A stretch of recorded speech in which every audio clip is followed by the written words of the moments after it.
শ্রীমদ্ ভগবতের চতুর্থ অধ্যায় গজেন্দ্রর বৈকুণ্ঠ প্রত্যাবর্তন শ্রবণ করুন। শ্রী সুখদেব গোস্বামী বললেন, ভগবান যখন গজেন্দ্রকে উদ্ধার করেছিলেন তখন ব্রহ্মা শিবাদি দেবতাগণ, ঋষিগণ এবং গন্ধর্বগণ ভগবানের এই কার্যের প্রশংসা করে ভগবান এবং গজেন্দ্র উভয়েরই ওপর পুষ্পবর্ষণ করেছিলেন। তখন স্বর্গের দুন্দুভি বেজে উঠেছিল, গন্ধর্বেরা নৃত্যগীত করতে শুরু করেছিল এবং ঋষি চারণ সিদ্ধগণ পুরুষোত্তম ভগবানের স্তব করতে শুরু করেছিলেন। দেবল মুনির অভিশাপে গন্ধর্বশ্রেষ্ঠ রাজা হুহু একটি কুমিরে পরিণত হয়েছিলেন।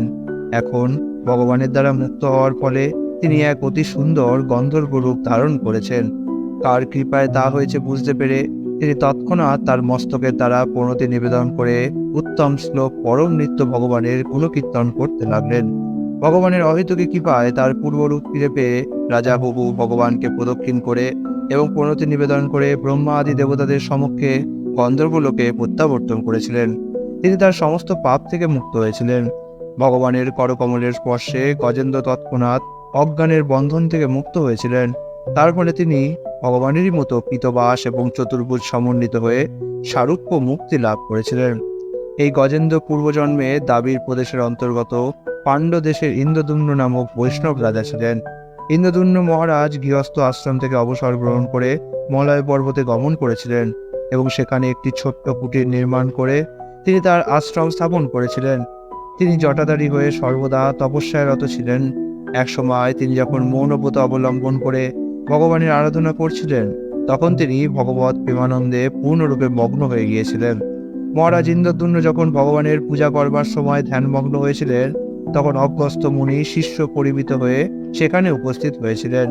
যখন তিনি দেখলেন যে মহারাজ ইন্দ্রদুম্ন শিষ্টাচার অনুসারে তাকে অভ্যর্থনা না করে নির্জন স্থানে মৌন অবলম্বন করে বসে রয়েছেন তখন তিনি অত্যন্ত ক্রুদ্ধ হয়েছিলেন। অগস্ত্য মুনি তখন এইভাবে রাজাকে অভিশাপ দিয়েছিলেন, এই রাজা ইন্দ্রদুম্ন অসাধু, দুরাত্মা, অশিক্ষিত এবং ব্রাহ্মণের অবমাননাকারী, সুতরাং সেই অজ্ঞানের অন্ধকারে প্রবেশ করুক এবং স্থূল বুদ্ধি সম্পন্ন হস্তিজনী প্রাপ্ত হোক। সুখদেব গোস্বামী বললেন, হে রাজন, এইভাবে মহারাজ ইন্দ্রদুম্নকে অভিশাপ দিয়ে অগস্ত্য মুনি তার শিষ্যগণ সহ সেই স্থান ত্যাগ করেছিলেন। রাজা যেহেতু ছিলেন ভগবত ভক্ত তাই তিনি অগস্ত্য মুনির অভিশাপকে ভগবানের ইচ্ছা বলে বিবেচনা করে তা গ্রহণ করেছিলেন। তাই যদিও পরবর্তী জীবনে তিনি একটি হস্তি শরীর প্রাপ্ত হয়েছিলেন তবুও ভগবান শ্রীহরির অর্চনার প্রভাবে তার স্মরণ হয়েছিল কিভাবে ভগবানের পূজা করতে হয় এবং স্তব করতে হয়। কুমিরের আক্রমণ থেকে এবং কুমির সদৃশ জড়জগতের বন্ধন থেকে গজেন্দ্রকে মুক্ত করে ভগবান তাকে সারূপ্য মুক্তি প্রদান করেছিলেন। ভগবানের মহিমা কীর্তনকারী গন্ধর্ব, সিদ্ধ এবং অন্যান্য দেবতাদের সমক্ষে ভগবান গজেন্দ্রকে নিয়ে গরুড়ে আরোহণ করে তার অতি অদ্ভুত ধামে প্রত্যাবর্তন করেছিলেন। হে মহারাজ পরীক্ষিত, আমি আপনার কাছে ভগবানের অদ্ভুত প্রভাবের কথা বর্ণনা করলাম যা তিনি গজেন্দ্র মোক্ষণের সময় প্রদর্শন করেছিলেন। হে কুরুশ্রেষ্ঠ, যারা এই বর্ণনা শ্রবণ করেন তারা স্বর্গলোকে উন্নীত হওয়ার যোগ্য হন। এই বর্ণনা শ্রবণ করবার ফলে তারা ভক্তের খ্যাতি লাভ করেন, কলিযুগের কলুষ থেকে মুক্ত হন এবং তারা আর কখনো দুঃস্বপ্ন দেখেন না।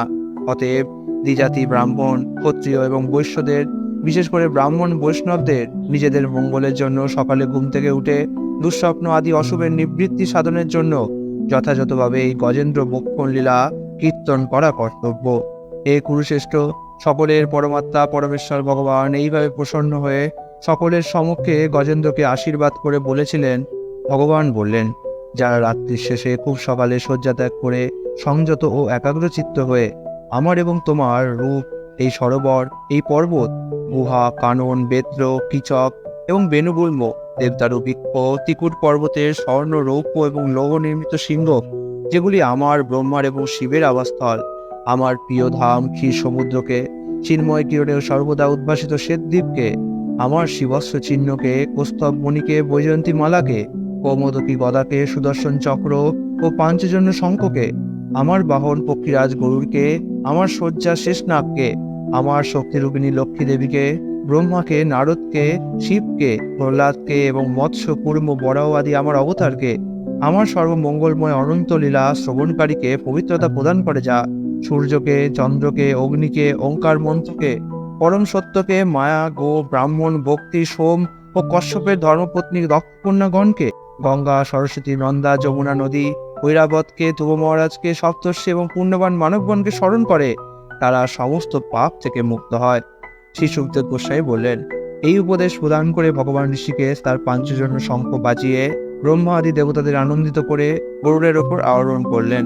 ইতি শ্রীমদ্ ভগবতের অষ্টম স্কন্ধের গজেন্দ্র বৈকুণ্ঠে প্রত্যাগমন নামক চতুর্থ অধ্যায়ের ভক্তি বেদান্ত অনুবাদ সম্পূর্ণ হলো। হরে কৃষ্ণ।